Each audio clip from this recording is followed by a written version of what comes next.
Hi, everyone. I'm Dr. Reena Malik. I'm a urologist and educator, and I've spent my career helping people understand their bodies, their relationships, and their sexual health. And today we're going to talk about something that makes a lot of people uncomfortable: why your sex life sucks.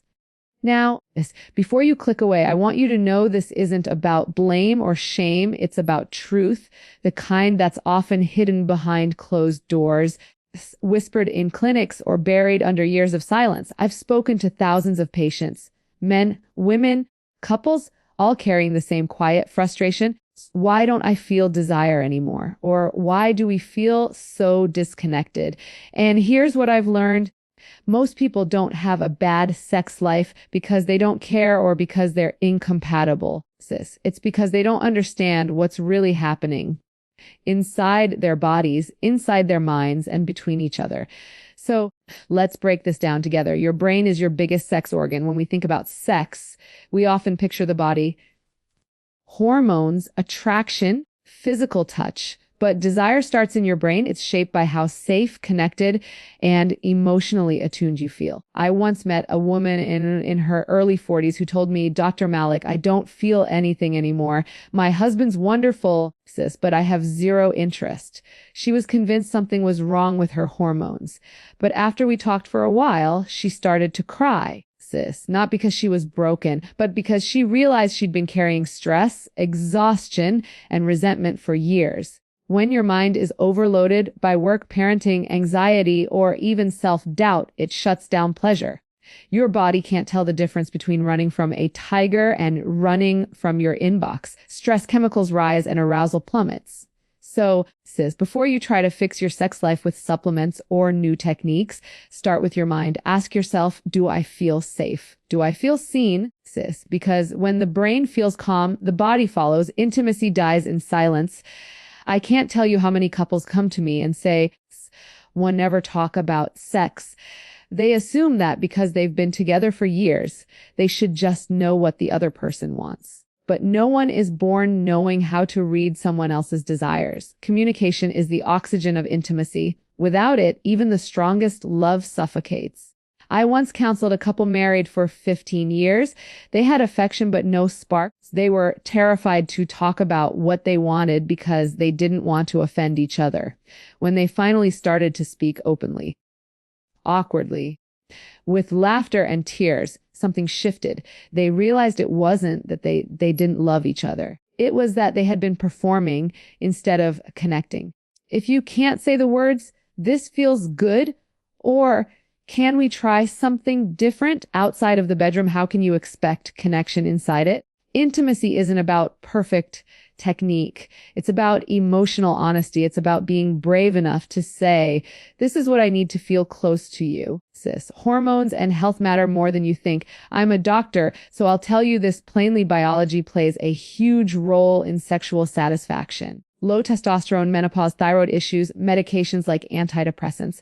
All of these can quietly drain desire. Yet so many people blame themselves, thinking they're lazy or not attractive enough. I remember a man in his early 30s who came to see me feeling devastated. I love my wife, he said, but I can't perform like I used to. He was depressed, sleeping poorly, and drinking energy drinks to get through the day. We ran some tests. His testosterone was low. His cortisol was high. Once we treated his underlying health issues, his confidence and his connection came back. Your body is constantly communicating with you. Fatigue, low mood, weight changes, chronic stress. These aren't just medical problems. They're intimacy problems too. Taking care of your health isn't selfish. It's one of the most loving things you can do for yourself and your partner. Shame is the silent killer of pleasure. Many of us grew up in cultures or families where talking about sex was taboo. We learned that pleasure was something to hide, not celebrate. That programming runs deep. I've seen women who can't relax enough to enjoy intimacy because they feel guilty for wanting it. I've seen men who measure their worth by performance, terrified that any struggle means they're failing.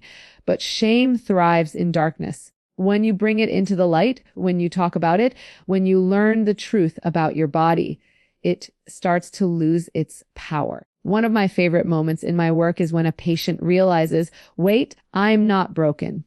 I'm just human. Because that's when healing begins. If you've ever felt ashamed about your body, your desire, or your experiences, I want you to hear this. You are not alone and you are not defective. Sexuality is part of being alive. It changes, it evolves, and it deserves compassion, not criticism. Connection beats perfection. So we live in a world that constantly sells us a fantasy of what great sex should look like, movie scenes, social media, unrealistic expectations. But the most fulfilling intimacy I've ever witnessed doesn't look like that. It looks like laughter between partners who trust each other. It looks like two people learning, exploring, forgiving, and growing together. One couple I worked with told me something I'll never forget. After years of feeling distant, they started doing one simple thing. Every night before bed, they spent 5 minutes holding each other, no agenda, no expectation. Within weeks, their emotional bond deepened and their physical connection followed naturally. Sometimes it's not about doing more. It's about slowing down enough to feel. You don't need to be perfect to have a good sex life. You just need to be present. You need to show up with honesty, curiosity, and a willingness to see your partner not as a problem to solve, but as a person to rediscover. Now, if you're sitting there thinking, okay, Dr. Malik, that all sounds great, but where do I start? Start small. Start by getting curious. Ask yourself what your body needs right now. Rest, touch, safety, conversation. If you're in a relationship, schedule time not for sex, but for connection. Put your phones away. Hold each other. Talk about something real. If you're single, take time to reconnect with your own body without judgment. Learn what brings you comfort and joy. And if you suspect that hormones, stress, or health issues might be playing a role, talk to a doctor. Seeking help doesn't mean you're broken. It means you're brave enough to care about your well-being. Remember, this intimacy isn't a destination. It's a practice. Some days it will come easily. Other days it will feel distant. But each time you choose to show up, to communicate, to care, to listen, you're building something stronger than lust. You're building trust. I know that conversations like this can feel heavy. They bring up fears, insecurities, even grief for what once was. But they also bring hope because awareness is the first step toward change. I've seen couples who thought their sex life was dead find joy again after years of frustration. I've seen individuals rediscover themselves after believing they were unlovable. And it all started with one simple act: honesty. The courage to say, something isn't working, but I'm willing to learn.